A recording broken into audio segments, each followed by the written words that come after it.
Dasana perempat seberatan sudah kita dengarkan bersama syair tentang perang berkobar di negeri Banjar dengan tema bangkitnya Pangeran Antasari dan gerakan Datu Aling dari kawasan Rantau. Pak Yus? Iya Pak. Malam ini pendengar kita yang di luar negeri tentu standby sudah. Iya betul. Di Pro 4 daerah Banjar melalui YouTube aja ya. Iya betul. Mudah-mudahan saja pemaparan malam ini benar-benar dangsana kita yang ada di luar negeri bisa mengambil hikmah dan bisa menulis sejarah tentang perang berkobar di negeri Banjar. Iya Pak. Nah Pak Jus, untuk lebih jelasnya mungkin pendengar kita yang di luar negeri maupun di Indonesia ya ingin segera mendengarkan ini. Pemaparan dari Pak Yusli Aninur tentang tema ini, jadi kami persilakan Pak. Terima kasih Pak Iswan. Ya, sama-sama. Baiklah para pendengar dan hadirin di studio yang berbahagia. Assalamualaikum warahmatullahi wabarakatuh. Waalaikumsalam warahmatullahi wabarakatuh. Terima kasih. Judul subtema malam ini adalah Bangkitnya Pangeran Antasari dan Gerakan Aling di Kumbayau, Muning, Rantau. Pada zaman dahulu, yakni di zaman Belanda, di zaman Kesultanan Banjar tahun 1859, kawasan Muning itu masuk kawasan Margasari. Tetapi sekarang masuk wilayah sebutannya Rantau. Nah baiklah para pendengar, sumber ilmiah dari paparan yang ulun sampaikan malam ini antara lain yang pertama adalah karya Bapak Tammi Ruslan, yakni sebuah tesis dengan judul Gerakan Muning, sebuah gerakan sosial di dalam Perang Banjar, yang diterbitkan oleh Fakultas Sastra dan Kebudayaan Universitas Gadjah Mada, Yogyakarta tahun 1981. Yang kedua, dari karya Bapak Muhammad Idwar Saleh dengan judul Gerakan Nativisme di Muning. Ini adalah sebuah makalah yang diterbitkan oleh Program Studi Pendidikan Sejarah Fakultas Keguruan dan Ilmu Pendidikan Universitas Lampung Mangkurat tahun 1986. Kemudian yang ketiga dari bukunya Bapak Hilus Samsudin, yakni Pagustian dan Tumenggung, Akar Sosial, Politik, Etnis dan Dinasti, Perlawanan di Kalimantan Selatan dan Kalimantan Tengah antara tahun 1859 sampai dengan 1906. Terbitan Balai Pustaka Jakarta tahun 2001 dan juga diterbitkan kembali oleh Ombak Yogyakarta tahun 2016. Kita memaklumi bersama dalam kajian sejarah terjadinya sebuah gerakan sosial sebagai perlawanan terhadap penguasa Belanda seperti yang dilakukan oleh rakyat Banjar disebabkan karena keterhimpitan hidup rakyat Banjar, karena kesulitan hidup masyarakat Banjar pada zaman itu, maka muncullah gerakan-gerakan sosial.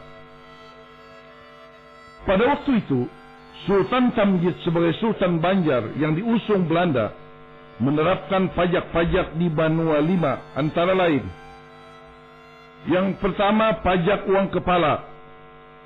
Pajak ini ditarik berdasar jumlah anggota keluarga. Pajak kepala terdiri dari uang nadar dan uang baktin. Uang nadar adalah uang sebagai syarat agar bebas dari kerja wajib. Jadi zaman dahulu kalau ingin bebas dari kerja wajib harus bayar pajak uang nadar namanya. Setiap orang yang punya kepala itu harus bayar pajak. Kemudian yang berikutnya, pajak tanah terdiri dari yang pertama, jawian atau gawian, yaitu pajak yang ditarik dari hasil tanah yang dikerjakan rutin setiap tahun. Yang kedua, pajak turus, yakni pajak untuk tanah yang diberi turus atau patok dengan tongkat dari si pemilik tanah. Jadi kalau kita nih berisi tanah, kita tajaki dengan turus-turus, itu sudah kena pajak tanah itu. Kemudian yang ketiga, tabus surat, pajak untuk tanah yang dulunya ditinggalkan, kemudian beberapa saat kemudian tanah itu ingin ditanam kembali, maka harus menabus surat dahulu, baru kemudian diizinkan menanam kembali di tanah tersebut. Yang keempat adalah pajak hasil, yakni pajak dari hasil pertanian, hasil bahuma dan hasil berkebun. Pajak hasil ditarik per tahun setelah musim panen. Contohnya di Banua Simpur, Kandangan, dari Lurah Sindukalang. Ini laporan Ngaran Sidin Lurah Sindukalang. Hasil panen pada waktu itu 600 gantang. Maka panen padi 600 gantang itu pajaknya 80 gantang atau 13,33% dari hasil panen yang ada. Besar juga ini pajaknya. Selain pajak juga ada cukai. Cukai dikenakan pada hampir semua barang. Misalnya cukai di Banua Lima. Nah ini berdasarkan arsip Belanda. Yakni di Banua Lima, Nagara Bayanan dan Margasari. Nagara Bayanan itu ya negara sekarang di negara wilayah Hulu Sungai Selatan Kandangan. Dan kawasan Margasari. Pajak yang dikenakan atau cukai yang dikenakan itu adalah misalnya minyak kelapa, minyak goreng, minyak kemiri, minyak goreng juga ini, nyor atau kelapa, gula enau atau jual kita gula habang, kajang, jadi orang basic berjual kajang, memproduksi kajang itu kena cukai, tembakau, gambir, kapas dan lain-lain, hampir semuanya dicukai oleh Belanda dan juga tentu Sultan Tamjid pada waktu itu. Pada waktu itu, cukai-cukai ini menyebabkan pedagang dan petani tidak ada keuntungan sama sekali. Banyak pada waktu itu pedagang yang bangkrut.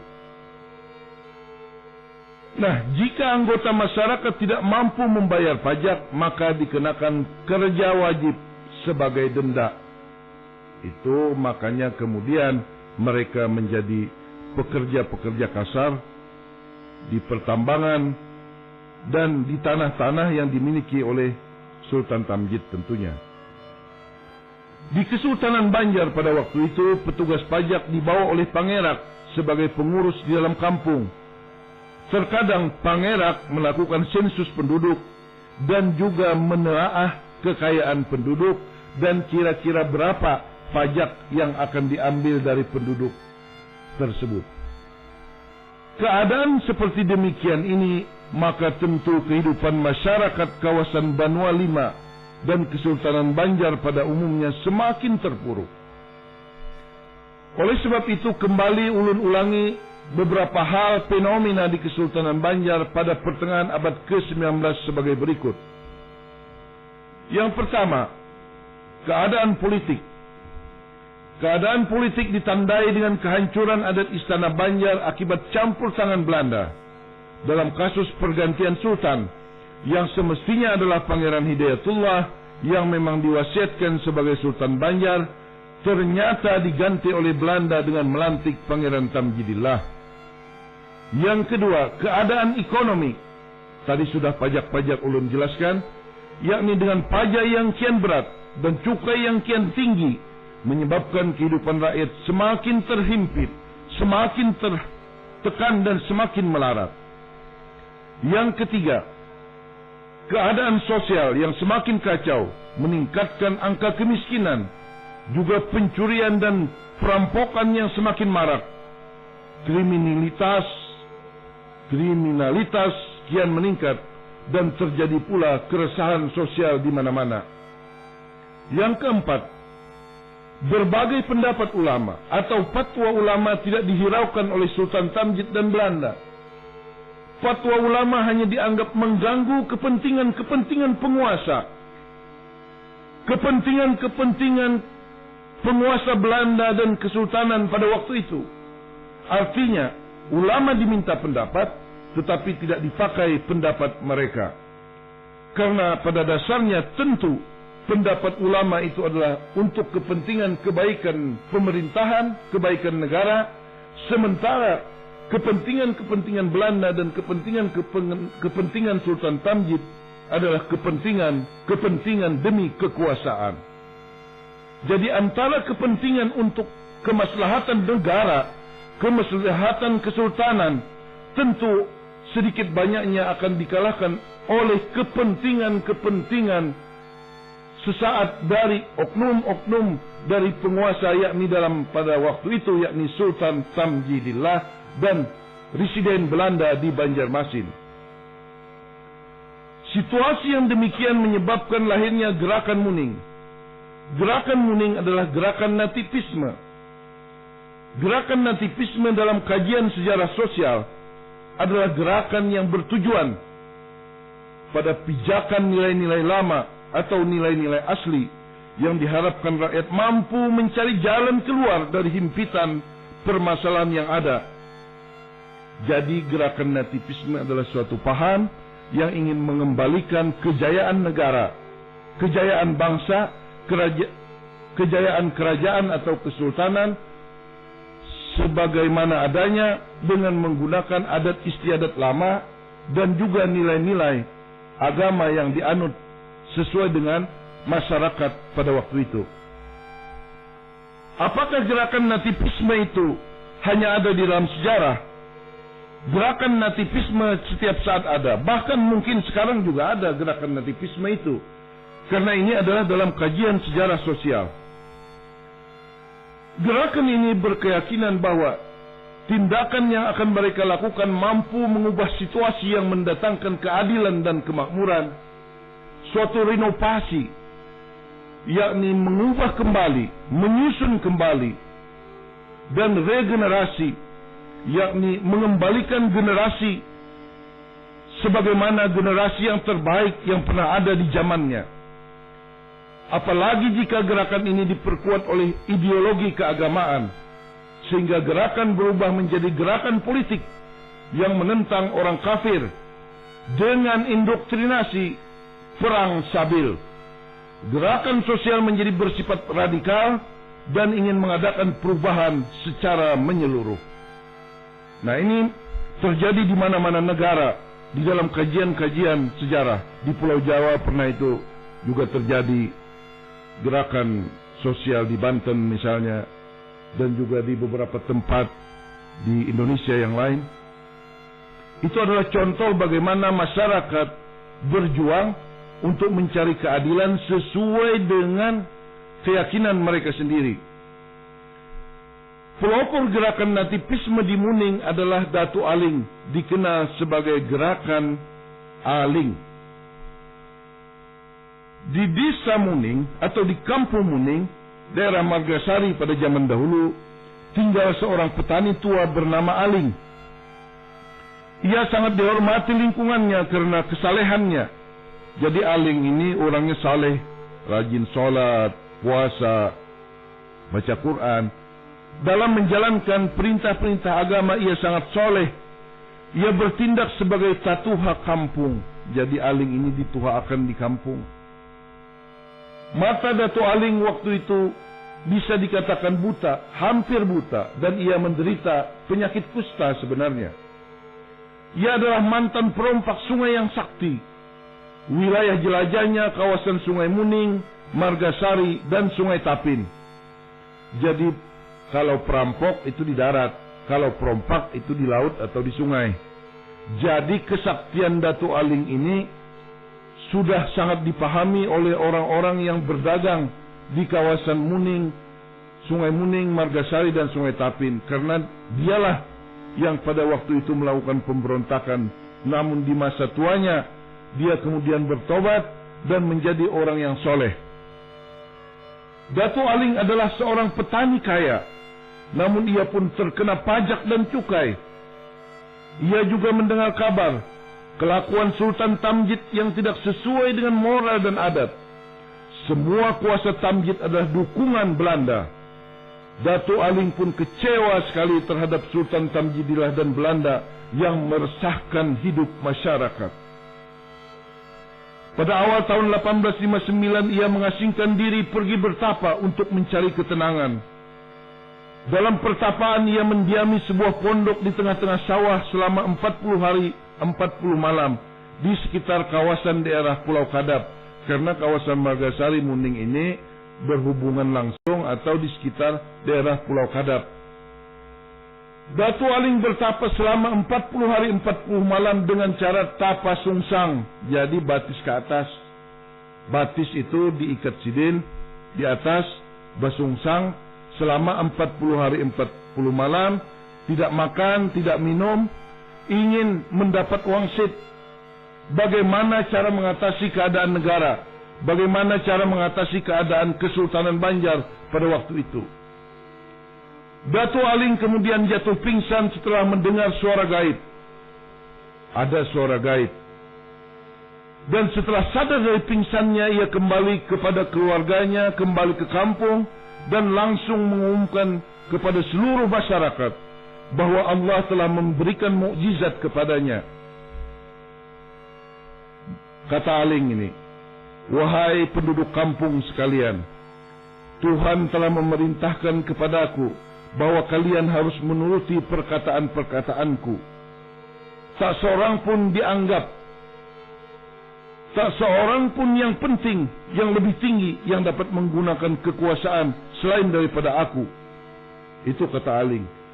"Siapa yang percaya dan menuruti aku, maka akan menikmati hasilnya. Siapa yang tak percaya dan menuruti kepadaku, akan kehilangan segala-galanya. Sebab kata-kataku," kata Aling, "merupakan suara Tuhan." Nah, itu Aling tuh. Lalu Aling kemudian berkata, orang kafir, yakni Belanda, harus mendapat hukuman dan harus dibasmi. Dan Aling mengatakan dalam wangsitnya bahwa ia harus berhubungan dengan Pangeran Antasari. Nah, itu wangsit yang didapatkan oleh Aling.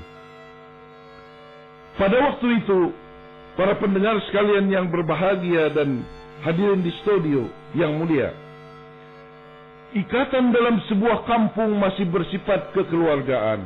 Yang namanya kampung, apalagi di Kumbayau pada zaman dahulu itu, hampir semuaan keluarga, hampir semuaan itu adalah bubuhan. Maka apabila ada seseorang yang mengatakan dirinya memiliki wangsit, memiliki satu karunia dari Tuhan, yakni bisikan yang muncul, maka tentu beritanya itu sampai kemana-mana. Hasil tapa Aling menyebar ke seluruh wilayah kampung-kampung. Ujar orang Banjar itu, habar bahabar, habar kehabar, habar bin habar, laksana tiupan angin kencang. Sebagian habar kesaktian Aling ditambah-tambahkan, macam-macam tambahannya, karena ini dari mulut ke mulut. Ada yang madahkan bahwa Aling itu luar biasa saktinya. Aling itu bisa menyembuhkan orang mati, kemudian bisa terbang, bisa menghilang, dan seterusnya. Dan Aling pun pada waktu itu sebagai orang sakti lalu kemudian disujuti dan ditakuti di wilayah tersebut. Masyarakat Banjar yang mengalami krisis pada waktu itu, yakni penderitaan dan kesengsaraan yang luar biasa akibat penjajahan Belanda, menjadikan Aling sebagai pemimpin karismatis, sebagai orang sakti yang mampu menjadi penolong umat, sebagai pemimpin sakti yang mampu menolong masyarakat, yang mampu menolong rakyat. Aling dianggap tokoh sang pembebas dari belenggu tirani tekanan hidup akibat kolonialisme Belanda. Akhirnya rakyat menjadi pengikutnya yang setia karena Datuk Aling pandai memberikan harapan kepada pengikutnya. Aling menjanjikan apabila Aling dijadikan seorang raja sebagai penembahan dan rakyat ikut bersamanya, maka kehidupan akan aman, hidup akan tentram, dan rakyat akan hidup makmur. Para pendengar sekalian yang berbahagia, dalam waktu singkat jumlah pengikutnya menjadi ribuan. Setiap hari penduduk berdatangan 200 sampai 300 orang untuk menghormat kepada Aling sebagai raja. Ada nang matan mulai Plehari, Tanah Laut, ada nang matan mulai Kapuas, ada nang matan mulai Tabalong. Semuanya datang ke Muara Muning, ke Kumbayau.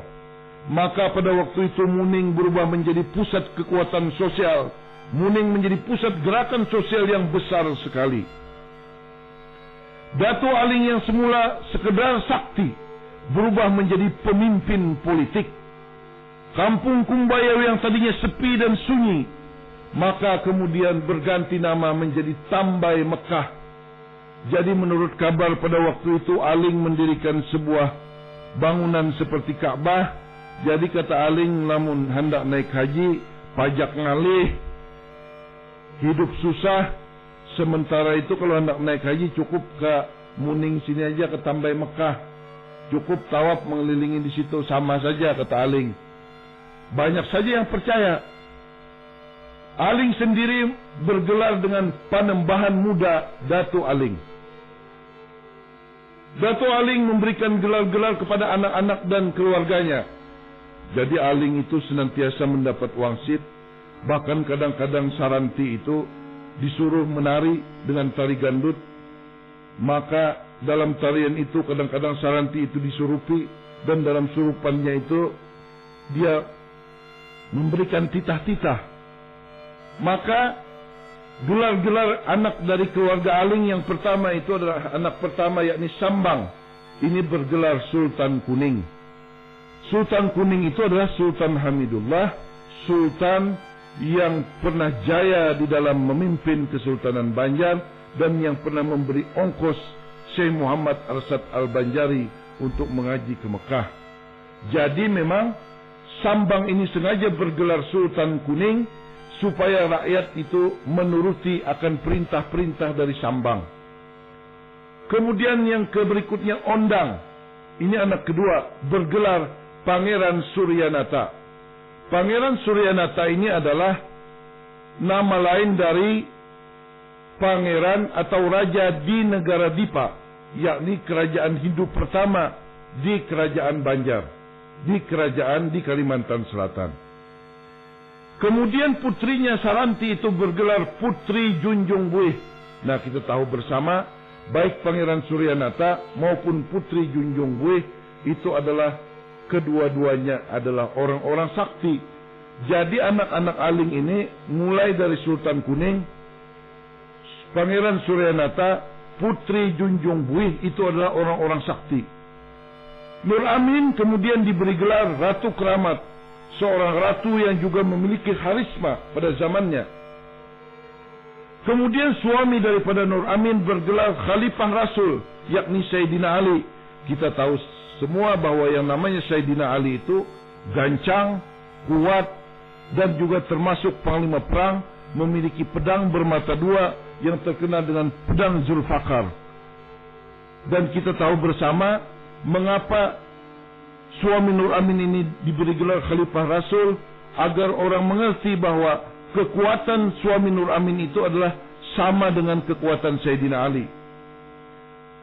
Kemudian penakawan-penakawan Aling bergelar Mangkubumi Kesumawijaya, Bayan Sampit, dan Garuntung Manau. Nah, ini Mangkubumi Kesumawijaya, Bayan Sampit, dan Garuntung Manau ini adalah orang-orang sakti, gancang, taguh, atau kebal. Itu kesaktiannya luar biasa.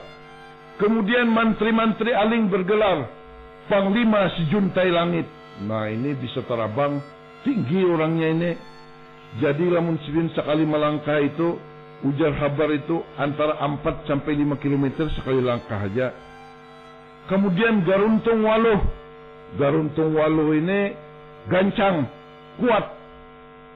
Kalau inya sidin inilah Garuntung Waluh nang ini mencabut pohon kasturi nang ganalnya 2 peragap tangan, itu sebelah tangan aja sidin. Kemudian Panimba Sagara. Panimba Sagara ini kuat menyelam di dalam laut, di dalam danau. Sidin ini di laut, di dalam sungai itu berjalan aja.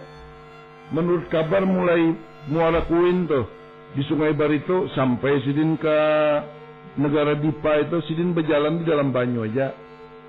Nah, ini Panimba Sagara. Kemudian Pembalah Batung. Pembalah Batung ini kuat. Jadi sidin ini dengan tangan sidin itu dengan mudah membelah kayu ulin kah.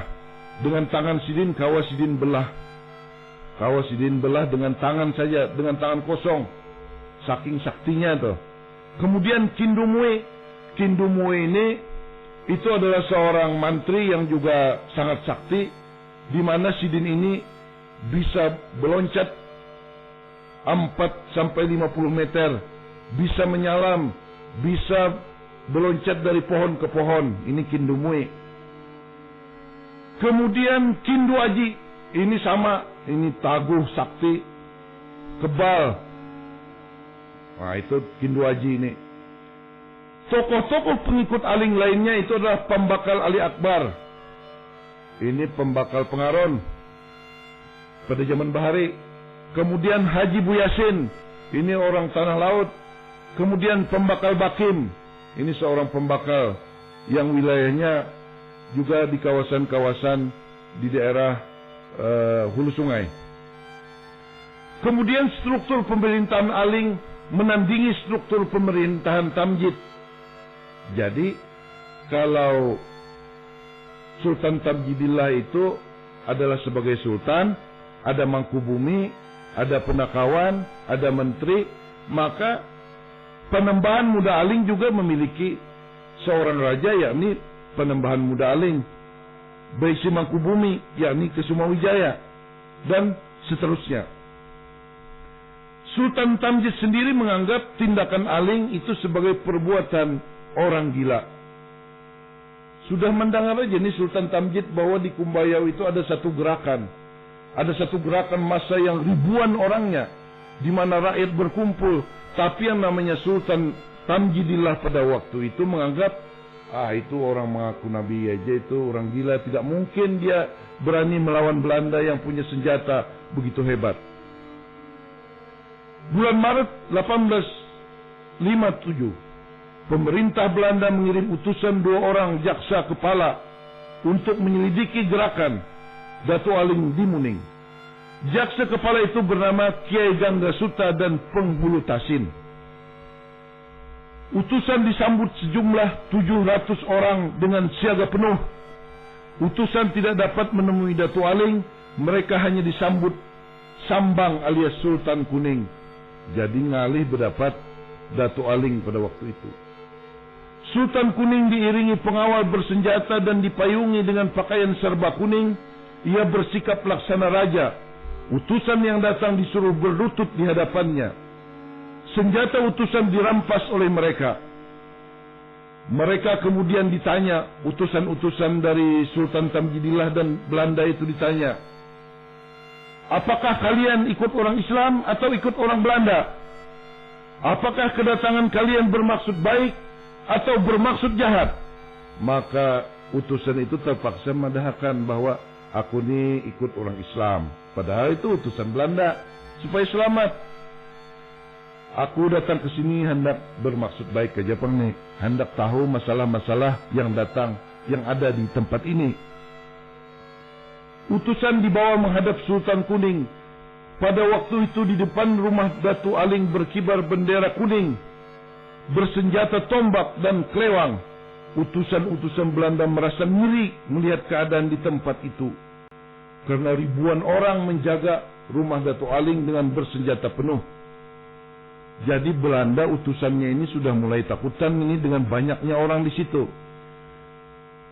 pada waktu itu juga setiap orang yang datang ke Muning itu senantiasa diperagakan oleh Sultan Kuning bagaimana menjadi kebal.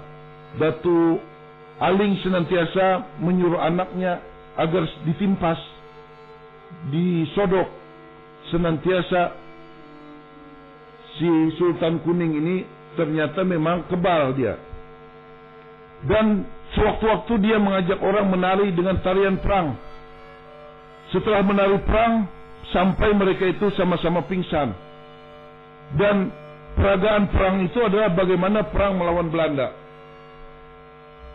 Nah, ini kita tinggalkan dulu tentang Datu Aling. Kita melihat itu, para pendengar sekalian. Sementara itu, rapat Pangeran Hidayat tanggal 3 November 1857 dan pengikutnya memutuskan bahwa gerakan Muning, terutama penambahan Muda Aling, perlu dihubungi. Pangeran Antasari ditunjuk oleh Pangeran Hidayatullah untuk menghubungi pemimpin-pemimpin gerakan di seluruh kerajaan, termasuk gerakan Muning. Jadi Pangeran Hidayatullah pada waktu itu sudah mengutus Pangeran Antasari agar menjadi penghubung kepada seluruh gerakan-gerakan yang ada di Kesultanan Banjar dalam kerangka melawan Belanda. Bulan Maret 1859, Pangeran Hidayat dan Pangeran Antasari mengirim utusan, yakni Pangeran Jantra Kesuma ke Muning. Kemudian Pangeran Jantra Kesuma melaporkan kepada Pangeran Hidayat dan Pangeran Antasari bahwa Datu Aling memang benar-benar sakti. Jadi Sultan Hidayatullah dan atau Mangkubumi Hidayatullah dalam versi bahwa dia adalah Mangkubuminya Sultan Tamjidillah, dan Pangeran Antasari juga tidak terlalu percaya dengan Aling, apakah betul-betul sakti. Maka dia mengirim utusan, dan utusannya setelah sampai di situ, yakni Pangeran Jantra Kesuma, ternyata benar-benar melihat bahwa memang Datu Aling itu benar-benar sakti, kebal dan bisa menghilang, memiliki prajurit-prajurit terlatih dan tangguh. Jadi Nengaran Aling ini, semua prajurit Aling ini setiap subuh, saban subuh ini disuruh berpakaian putih sambil membaca mantra-mantra. Mulai subuh pertama sampai 40 subuh. Setelah 40 subuh itu mereka menyalam di dalam banyu. Jadi mulai jam 4 dini hari sampai sekira-kira jam 5:30, maka sambil mereka membaca mantra, membaca ayat Quran, mereka juga memakan sirih. Dan kemudian setelah naik, setelah 40 hari selesai, semuanya dites dengan ditimpas, semuanya diriwas. Apabila kada keluar getah, kada keluar darah, itu artinya sudah kebal. Jadi pada waktu itu semua prajurit Aling memang dites, disuruh bertapa di dalam banyu. Kemudian yang kedua, prajurit-prajurit Aling itu setiap bulan purnama malam 14-15 itu turun ke Batang sambil menelan tembakau dan juga kapur sirih, menginang, sambil kemudian meloncat ke dalam sungai. Setelah naik ke dalam sungai langsung ditimpas oleh Datu Aling. Apabila naik dari sungai itu sudah kebal, berarti sudah selesai dia didikannya sebagai prajurit. Jadi pada waktu itu persiapan Aling ini bukan sembarangan. Makanya ilmunya ini memang betul-betul dipersiapkan untuk perang pada waktu itu. Nah, ini salah satu contoh yang pernah ulun dengar dari kisah orang-orang di Muning tersebut. Karena ulun beberapa kali ke Muning untuk meneliti tentang bagaimana sebenarnya kisah gerakan ini di Kumbayau itu. Pangeran Antasari menerima usulan Datu Aling agar mengawinkan putra Antasari, yakni Pangeran Matseman atau Pangeran Muhammad Said maksud saya, dengan putri Aling yang bernama Saranti.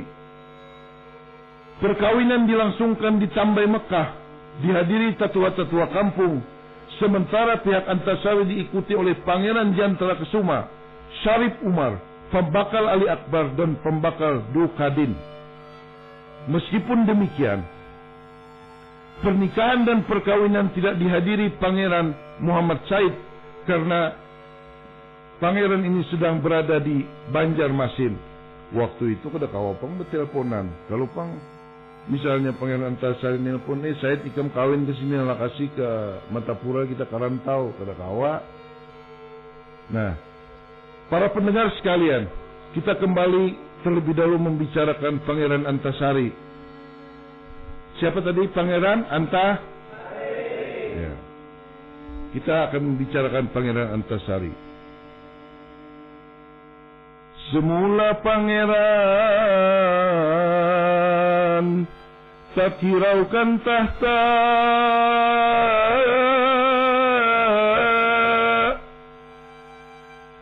ambisi politiknya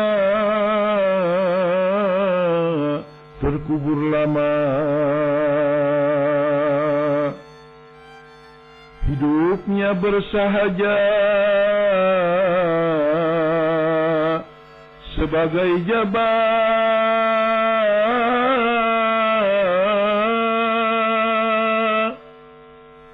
hatinya tentram, taat agama. Kita ketahui bersama dalam penjelasan minggu-minggu sebelumnya, Pangeran Antasari adalah keturunan langsung Sultan Kuning atau Sultan Hamidullah. Pangeran Antasari adalah anak dari Pangeran Masuhud bin Pangeran Amir bin Sultan Muhammad Aminullah bin Sultan Hamidullah. Jadi beliau itu adalah keturunan keempat, atau dalam bahasa Banjar disebut cicitnya dari Sultan Kuning. Makanya Datuk Aling sangat menghormati Pangeran Antasari. Datuk Aling dan anaknya yang bergelar Sultan Kuning lebih menyukai Pangeran Antasari daripada Pangeran Hidayatullah. Datuk Aling menganggap bahwa Pangeran Hidayatullah bermuka dua karena menjadi mangku bumi yang telah dilantik oleh Belanda. Meskipun sebetulnya Pangeran Hidayatullah itu juga pada waktu itu tidak enak dengan kakek sidin, yakni Sultan Adam Al-Wasi Kubillah, yang mengusulkan agar beliau menjadi mangku buminya Sultan Tamjidillah. Pangeran Antasari memiliki nama asli bernama Gusti Inu Kertapati. Sidin lahir di Antasan Senor, Martapura. Ini sekitar kurang lebih 3 km dari Kampung Ulun, yakni kalau Antasan Senor itu langsung berbatasan dengan Tambak Anyar. Nah, jadi ini bersebelahan aja. Ini di kawasan Martapura. Jadi kalau Martapura kota ada jembatan, kemudian turun. Nah, di situ Antasan Senor. Yang banyak orang nukar wadai itu, nah biasanya itu Antasan Senor. Pangeran Antasari sangat memahami bahwa kehidupan politik yang penuh dengan konflik telah menyebabkan ayahandanya Pangeran Masuhud dan kakeknya Pangeran Amir menghindari kekuasaan. Karena dirinya dan kakeknya pernah dicurigai dan dianggap sebagai ancaman dalam kancah kekuasaan di Kesultanan Banjar. Jadi Pangeran Antasari itu dia orang bersembunyi-sembunyi aja, jadi orang jaba aja. Orang jaba itu dalam bahasa Banjar itu orang yang paling di bawah, sebagai petani, sebagai buruh. Nah, itu Pangeran Antasari. Padahal beliau ini sebetulnya adalah terah yang sah di dalam pewaris dari Sultan Kuning sebetulnya. Melihat negeri keruh dan hina, jiwanya gelisah, sukmanya lara, memikirkan istana dalam bahaya, tidur tak nyenyak, makannya lupa. Nah, ini kalau jiwa kesatria itu. biar sudah menghindar dari masalah inilah, tapi ketika sudah ada persoalan-persoalan yang mendesak untuk kepentingan kerajaan atau untuk kepentingan kesultanan atau untuk kepentingan negara, jiwanya terpanggil. Antasari sudah tahu bahwa istana Banjar dan adat istiadatnya telah sepenuhnya dipengaruhi oleh Belanda. Keadaan ini mengusik hati sanubari Pangeran Antasari. Sukma merintih, hatinya pedih.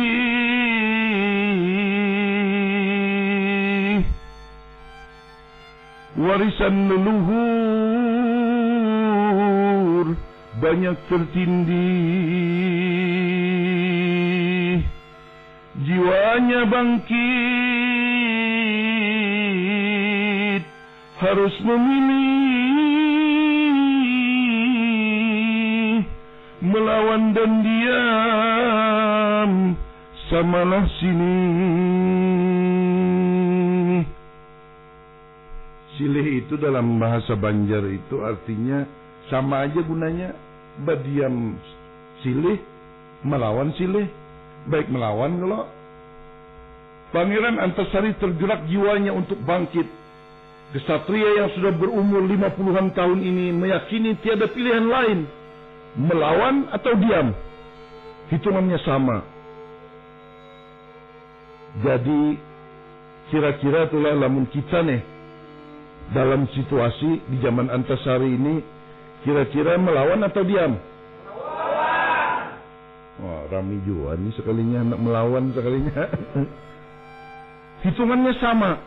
Namun jika melawan maka itu suatu kewajiban sebagai seorang satria Banjar, sekaligus sebagai seorang Islam dan juga sebagai keturunan Sultan Kuning yang pernah menyebabkan Kesultanan Banjar pernah berjaya, pernah disegani oleh kesultanan-kesultanan lain di kawasan Nusantara. Pangeran Antasari diibaratkan Satrio Piningit, ujar orang Jawa, yang sebelumnya tidak peduli dengan politik dan kekuasaan. Pangeran Antasari seorang bangsawan,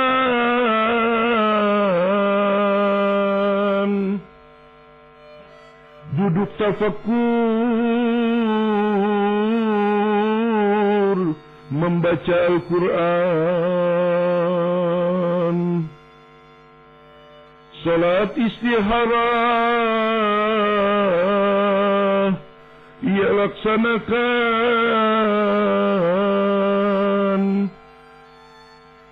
meminta ijabah petunjuk Tuhan. Jadi kalau orang Banjar itu biasanya orang alim itu sidin salat istikharah dulu 2 rakaat, lalu kemudian sidin membaca Al-Fatihah, kemudian sidin ambil Quran, kemudian Quran itu dibuka, terserah saja membukanya. Setelah Al-Quran itu dibuka, maka diambil yang sebelah kanannya, apa bunyi ayatnya. Kalau ayatnya itu menyatakan jangan melawan, maka kada melawan. Kalau ayatnya mengatakan harus dilawan, maka harus dilawan. Rupanya Pangeran Antasari ini sambil sidin istikharah, sidin juga membaca Al-Quran itu, dan sidin memilih untuk melawan. Karena petunjuknya seperti itu.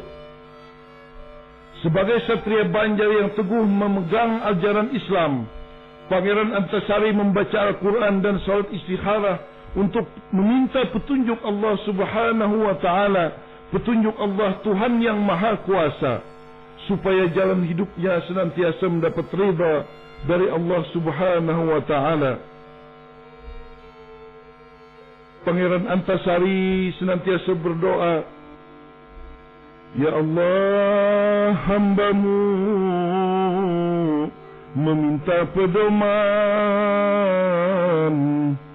untuk bertindak mengatasi keadaan negeri Banjar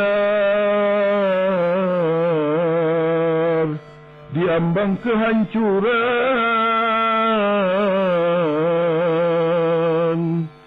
berilah hamba petunjuk dan kekuatan. Para pendengar sekalian dan para hadirin di studio yang berbahagia, Pangeran Antasari berdoa di sajadahnya yang sudah mulai lusuh, sajadahnya yang senantiasa beliau pakai untuk salat dan berdoa. Beliau sambil berlinang banyu mata. Hati Sidin merasa sangat dhaif, merasa tidak kuat puasa, kecuali hanya dengan pertolongan Allah yang maha kuasa, Allah yang maha kuat.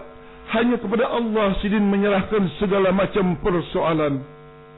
Oleh sebab itu, petunjuk Allah lah yang beliau dapatkan, dan kekuatan dari Allah lah yang menyebabkan kemudian beliau tampil sebagai penggerak dari peperangan dalam perang berkobar di negeri Banjar. Para pendengar dan hadirin yang berbahagia, dalam bahasan syair kita malam ini telah muncul dua karakter kuat. Sekali lagi, telah muncul dua karakter kuat. Yang pertama, Dato Aling dengan kepemimpinan karismatis muncul dengan gerakan muninya. Gerakan ini adalah gerakan petani. Sekali lagi, ini adalah gerakan petani. Apa?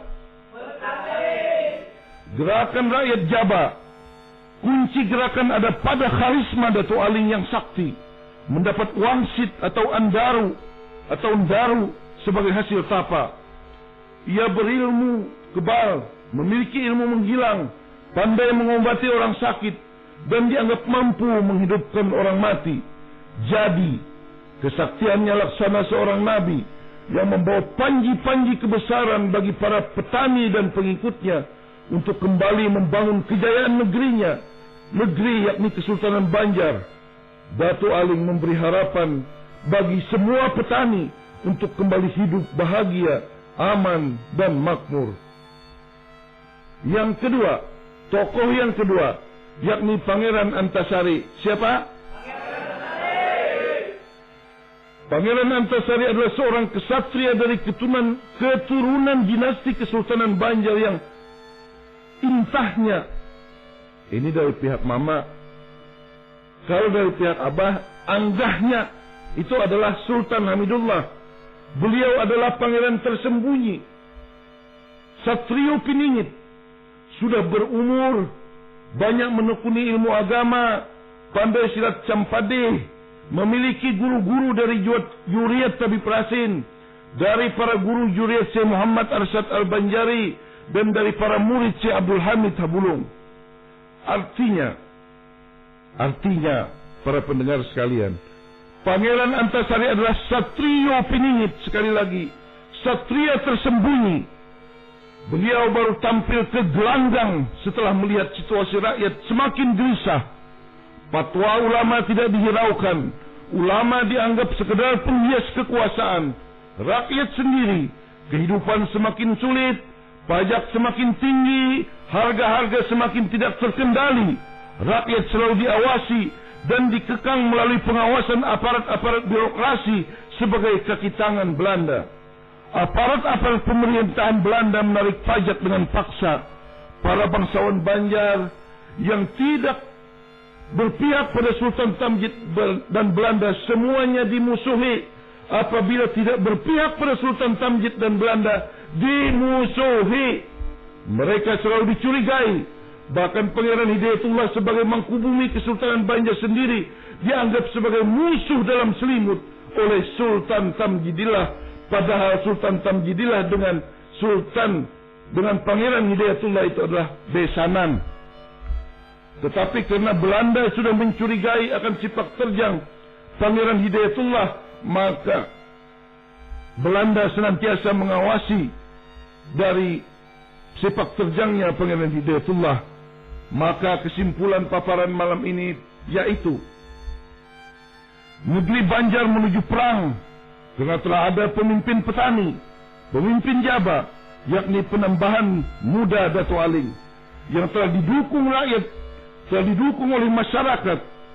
Telah ada seorang satria Banjar pula yang tampil memimpin perlawanan rakyat, yang mampu menghimpun kekuatan rakyat di seluruh Kesultanan Banjar.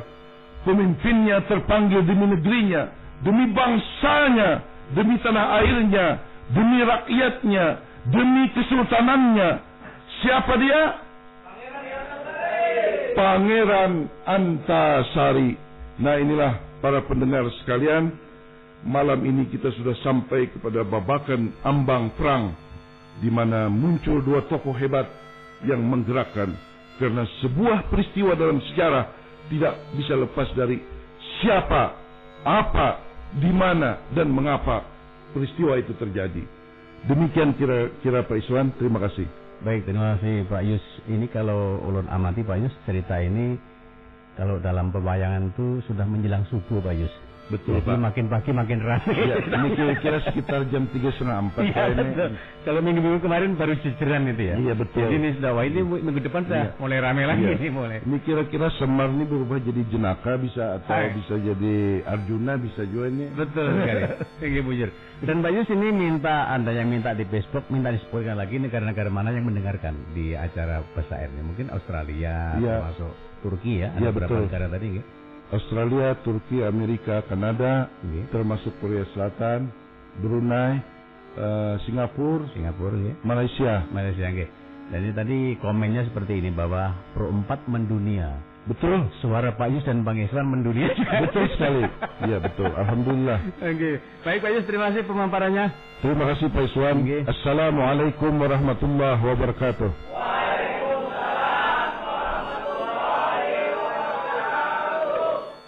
Pendengar dan sanak Pro 4 keberadaan, sekali lagi kita semakin hari semakin mendapatkan pengetahuan dan wawasan tentang sejarah perang berkobar di negeri Banjar yang kami kemas dalam acara Pesair Melayu Banjar. Dan malam ini temanya adalah bangkitnya Pangeran Antasari dan gerakan Jantung Aling di Kumbayau Muning Merantau. Kita berpisah dulu dengan harapan jumpa lagi pada pekan depan. Terima kasih. Wassalamualaikum warahmatullahi wabarakatuh.